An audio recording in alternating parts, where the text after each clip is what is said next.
Hey, what's going on, guys? Kalamazi here, and today I want to talk to you all about Warlock spec-specific Azerite traits.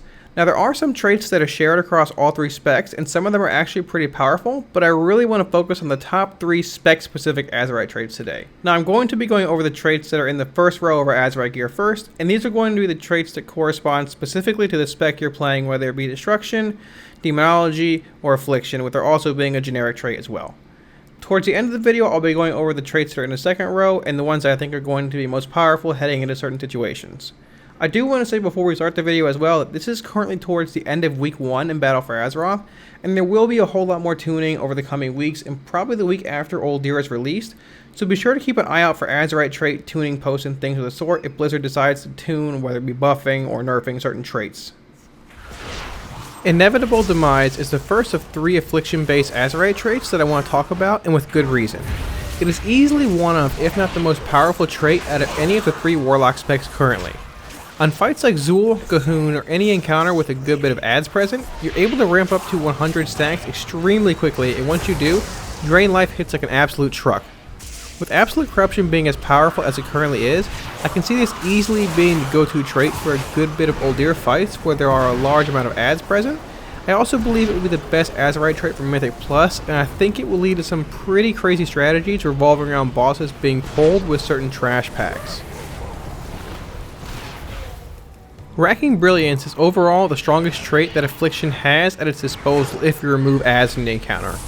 Even though the actual buff only lasts for 6 seconds, it's a very significant amount of intellect, and its uptime is higher than you might think. Over the course of a simulated 5-minute patchwork encounter, it had a 33% uptime, which is very impressive. It also remains the best choice on both 2 and 3 target encounters, although it's worth mentioning that Inevitable Demise gains a lot of ground on 2 target and it's very close to Racking Brilliance on 3 target encounters. Cascading Calamity is our second best choice for single target encounters. It grants a large amount of haste when active, and the buff lasts for 15 seconds, which is a good bit of time. It is worth mentioning, however, that you're able to refresh the buff while it's still active, but it will reset to 15 seconds and not add on the remaining buff's duration.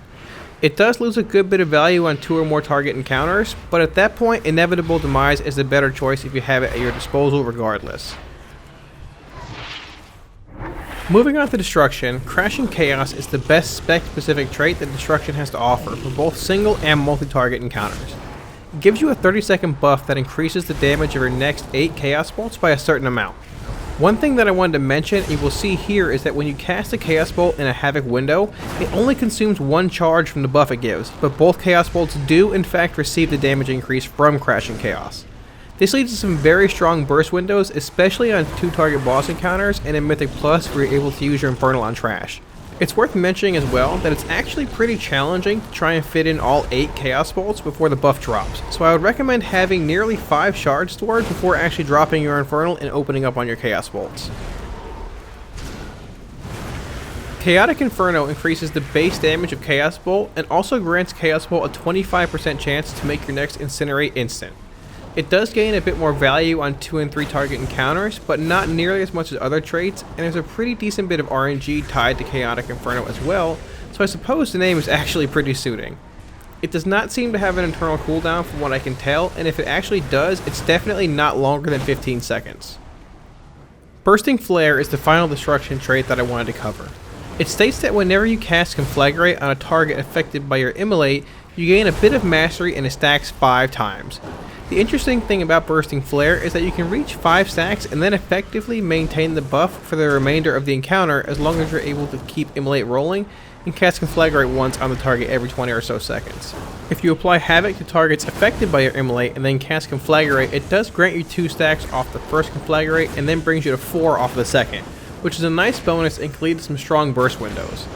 The mastery it grants scales off of the item level of the Azerite piece you're wearing, and for it to be competitive, I think it needs to grant a bit more baseline mastery. However, with being effectively a permanent buff, increasing the baseline mastery is pretty risky.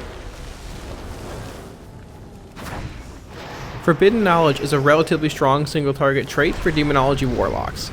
It grants Call Dreadstalkers a 30% chance to make your next non-instant cast Demon Bolt deal a large amount of additional damage. While it does mean that you have to actually cast a Demon Bolt outside of your opener, the damage bonus it brings is totally worth it. Sadly, the trait does lose a great bit of value on 2 and 3 target situations, but I suppose it just fits the actual playstyle of Demonology pretty well.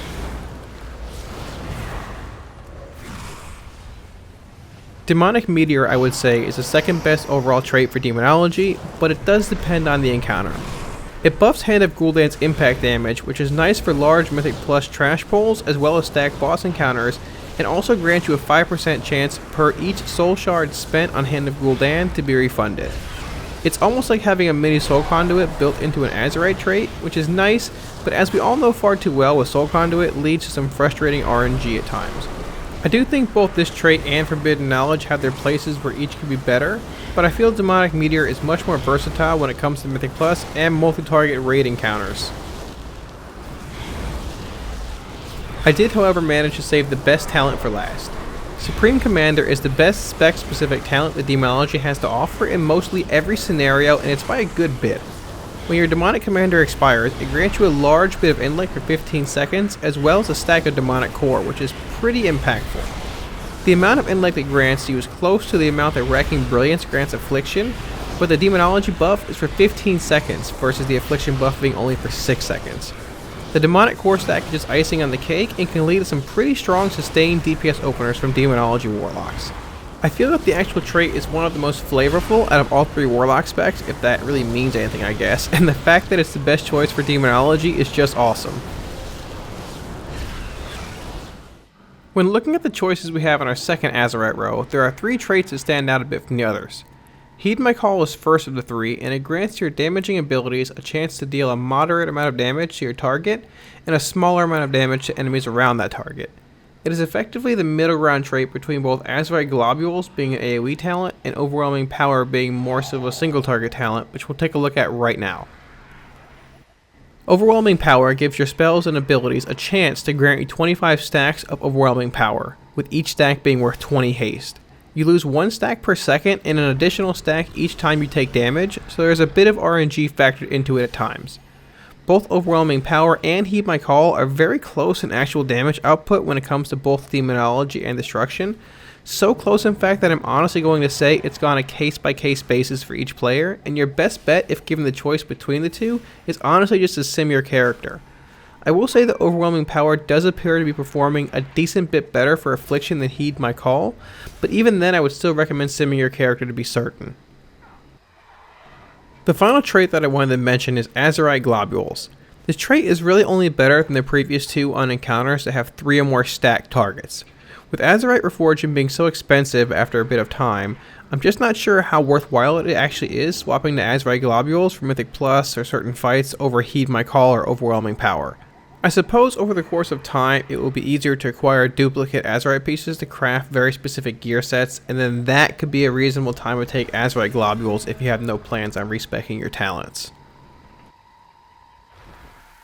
Thanks for watching, guys. I really hope this gave you all a better understanding of what traits you should be on the hunt for each Warlock spec. I did choose to omit certain traits from each spec, both to save time and also due to the fact that they're just not as powerful as the ones mentioned here. There are also certain generic tier 1 traits that are very strong across every Warlock spec, such as Thunderous Blast and Dagger in the Back, but those are less common than these specific traits. If you do acquire a specific piece of gear with either of those traits and a spec-specific trait mentioned here, I would recommend simming those traits against each other as well. If you guys are interested in acquiring either the Azerite trait Weak Aura or the baseline Warlock Weak Aura I'm using here, there is a link to my Discord below where you'll find a link to both of those. If you guys have any questions, feel free to leave them in the comments below and I'll be sure to get back to you. If you want to see more WoW content and help support the channel, be sure to smash those like, share, and subscribe buttons as your support really helps. Thanks so much, guys, and I'll see you in battle for Azeroth. Peace.